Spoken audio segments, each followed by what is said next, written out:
تعلیم حاصل کی ہے. بابا فرید الدین گنج شکر کی والدہ محترمہ اتنی باعظمت اور بارعب خاتون تھی کہ آپ کے بارے میں یہ بات مشہور ہے کہ آپ دہلی کی گلیوں سے گزرتے تھے, جو بھی غیر مسلم دیکھتا وہ کلمہ پڑھ کے مسلمان ہو جاتا تھا. بابا فرید کے خلاف مقدمہ ڈال دیا گیا دہلی کی عدالت میں کہ فرید کے چہرے پہ پابندی لگا دی جائے. فرید کو ایسا اللہ نے کمال دیا ہے کہ جو بھی غیر مسلم دیکھتا ہے کلمہ پڑھ کے مسلمان ہو جاتا ہے. بابا فرید الدین کو دہلی کی عدالت میں طلب کیا جاتا ہے. بابا فرید تشریف لاتے ہیں, چہرے پہ نقاب پڑی ہوئی ہے. وکیل بابا فرید کے خلاف بول رہا ہے, اس یہ ایسا ہے یہ ویسا ہے, اسے سولی پہ چلا دیا جائے. کوئی کہہ رہا تھا اسے جیل میں ڈال دیا جائے, کوئی کہہ رہا تھا اس کے چہرے پہ پابندی لگا دی جائے. جج کہتا ہے ذرا چہرہ تو دکھاؤ, بابا فرید کی شان تو دیکھو. بابا فرید کے چہرے سے جب نقاب اٹھائی جاتی ہے تو جج کرسی پہ بیٹھے بیٹھے پڑھتا ہے لا الہ الا اللہ محمد الرسول اللہ. جب جج فیصلہ سنانے والا ہی مسلمان ہو گیا تو اب بتاؤ فیصلہ کس کے لیے ہوگا. بابا فرید گھر پہ تشریف لاتے ہیں. ماں نے کہا بیٹا کہاں سے آ رہے ہو؟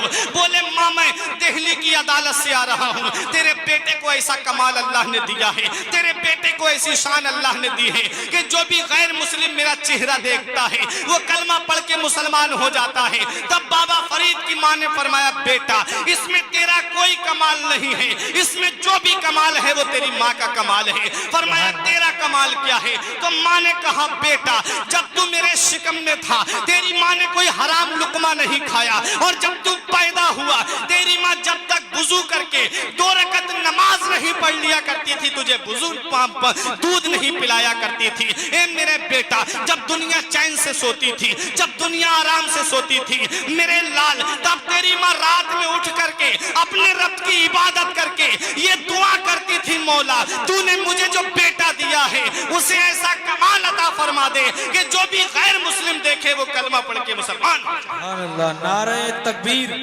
نعرہ رسالت, نسل کے اعلی حضرت جشن سید سالار مسعود غازی.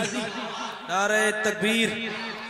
رات یہ بابا فرید الدین گنج شکر قدموں پہ گر گئے, بولے ماں میرا کوئی کمال نہیں ہے, جو بھی کمال ہے وہ سب تیرا کمال ہے. یہ پہلے کی مائیں تھیں جب اپنے بچوں کو دودھ پلاتی تھیں تو قرآن کی آیتیں پڑھ کر کے سناتی تھیں. یہ پہلے کی مائیں تھیں جب اپنے بچوں کو گود لیا کرتی تھیں تو مصطفیٰ کی نعتیں سنایا کرتی تھیں. اور آج کی مائیں ہیں ٹی وی کا ریموٹ ہاتھ میں ہے, سیریل چل رہا ہے اور ادھر بچوں کو دودھ پلایا جا رہا ہے. یہی وجہ ہے کہ آج اولاد اپنے ماں باپ کا ادب کرتی ہوئی نظر نہیں آ رہی ہے. یہی وجہ ہے کہ آج اولاد اپنے ماں باپ کی فرما بردار نظر نہیں آ رہی ہے. اے مسلمانوں یاد رکھو جب ماں نیک ہوتی ہے تو اولاد بھی نیک ہوتی ہے, ماں پارسا ہوتی ہے تو اولاد بھی نیک ہوتی ہے, ماں عابدہ ہوتی ہے تو اولاد بھی عابد ہوتی ہے, ماں زاہدہ ہوتی ہے تو اولاد بھی زاہد ہوتی ہے. ماں جب فاطمہ ہوتی ہے تو بیٹا نیزے پہ چڑھ کے قرآن سنانے والا حسین ہوتا ہے.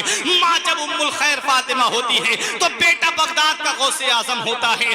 ماں جب صدر معلی ہوتی ہے تو بیٹا سید سالار مسعود غازی ہوتا ہے. ماں جب ماہ نور بی بی ہوتی ہے تو بیٹا 95 لاکھ غیر مسلموں کو کلمہ پڑھانے والا غریب نواز ہوتا ہے. ماں جب عارفہ ہوتی ہے تو بیٹا بابا فرید الدین گنج شکر ہوتا ہے. اس لیے یاد رکھو اپنی اولاد کو دینی تعلیم دو, اپنی اولاد کو علم دین سکھاؤ, اپنی اولاد کو قرآن کی تعلیم دو, اپنی اولاد کو حدیث کی تعلیم دو. زمانہ خلاف ہوتا ہے تو ہو جائے, محلہ خلاف ہوتا ہے تو ہو جائے, خاندان والے روٹتے ہیں تو روٹ جائیں. زمانہ خفا ہے تو کیا غم ہے اس کا, زمانے کو ٹھوکر لگائے چلا جا, زمانہ ہی